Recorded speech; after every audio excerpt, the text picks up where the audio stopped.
స్నేహమేరా పాపము స్నేహమేరా శాపము. ఏంట్రా మరీ సైలెంట్ గా ఉన్నావు? తనతో చెప్పకూడదు అనుకుంటున్నావా? ఎలా చెప్పాలనేది సైలెంట్ గా ఆలోచిస్తున్నాను. మా నర్మదా వస్తుందిరా, నేను అలా వెళ్తాను, ధైర్యంగా మాట్లాడు. హాయ్ నర్మదా. హాయ్ స్వామి.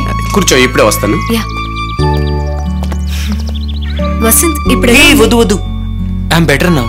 ఎండ తగిలితే కళ్ళు మండుతాయి. ఎందుకు ఇలా ఎండలో తిరుగుతున్నావు? ఇంటికి రమ్మంటే వచ్చేదాన్ని కదా. ప్రతి విషయంలోనూ కేర్లెస్ నువ్వు. ఏంటి నర్మదా, మామూలు కళ్ళకే నువ్వు ఇంతగా ఫీల్ అవుతున్నావు. ఒకవేళ నిజంగా నాకు కళ్ళు పోతే అప్పుడేం చేస్తావు? అదేంటంటే నీ దగ్గర నేను నిజం దాచాలనుకోవడం లేదు నర్మదా. లాస్ట్ వీక్ ఒక యాక్సిడెంట్లో నాకు కళ్ళు పోయాయి. కానీ ఒక వన్లో అమావాస్య చంద్రుడా, ఎవరితో ఒంటరిగా మాట్లాడుతున్నావు? తను వెళ్ళిపోతుందిరా. నర్మదా నర్మదా ప్లీజ్. వసంత్, ఎందుకు ఇలా నెగిటివ్గా మాట్లాడతావు? నేను ఎంత బాధపడ్డానో తెలుసా?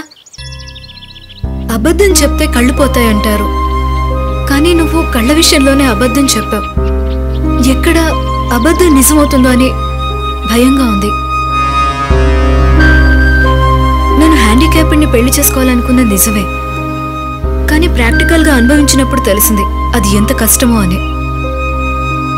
నేను చాలా సాధారణమైన అమ్మాయిని, దానికి చాలా పెద్ద మనసు కావాలి. నీకేం కాకూడదు, నువ్వు నన్ను ఎప్పుడు చూస్తూనే ఉండాలి. ఇలా రివర్స్ అయింది ఏంట్రా? రే సీతరాజు చెప్పకరా అన్నాను. లేదురా, నర్మదాకి నిజం చెప్తే ఎంకరేజ్ చేస్తుంది, వెనకాల పడద్దని యాదవ కబుర్లు చెప్పావు. అమ్మాయిల గురించి నీకు తెలియదు మావా. వాళ్ళకి ఏమైనా అవకాశం దొరికితే అమాంతం మింగేస్తారు. ప్రేమించేటప్పుడు అన్ని సిల్లీగానే తీసుకుంటారు, కానీ పెళ్లి దగ్గరికి వచ్చేటప్పటికి చాలా సీరియస్గా తీసుకుంటారు. అందులోనూ నీ నర్మదా ఉందే, మామూలు తెలివైంది కాదు. వేరే దారి లేదురా. నువ్వు కొన్నాళ్ళు స్టిక్ కట్టుకుని తిరగాల్సిందే, నేను నీ వెనకాల పడి ఏడవలసిందే. రే మావా, రే బాత్రూమ్కి వెళ్ళాలరా. పక్కనే ఖాళీ బీరు బాటిల్ ఉంది, దాంతో అడ్జస్ట్ అవ్వు. ప్రొద్దుడు చూసుకుందాం రా. రే రారా. అలాగే లేచి 4 అడుగులు ముందుకు అయ్యి డోర్ వస్తుంది, అదే బాత్రూమ్. రైట్.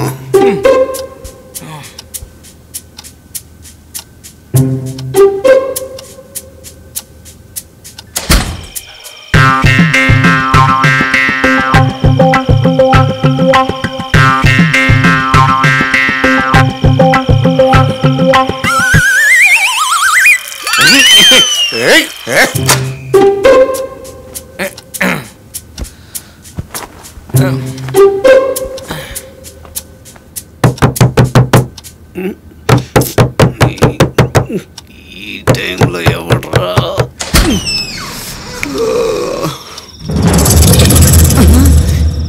ఎవర్రా మీరంతా? అసలు లోపలికి ఎలా వచ్చారు? పైప్ పట్టుకుని ఎక్కొచ్చారా? పైప్ పట్టుకుని లోనకి రావడం. ఓహో, బయట వర్షం పడుతుందా? మంచుకే ఎంత తడిసిపోయారా? మంచు కాదురా, నువ్వు పోసిన ఉచ్చగా తడిచిపోయావు. ఏరే పని పడలేదు. ఎప్పుడు చూసినా అలాంటి సినిమా చూస్తుంటాడు కదా, ఇప్పుడేమైంది? Action cinema చూస్తున్నట్టున్నాడు.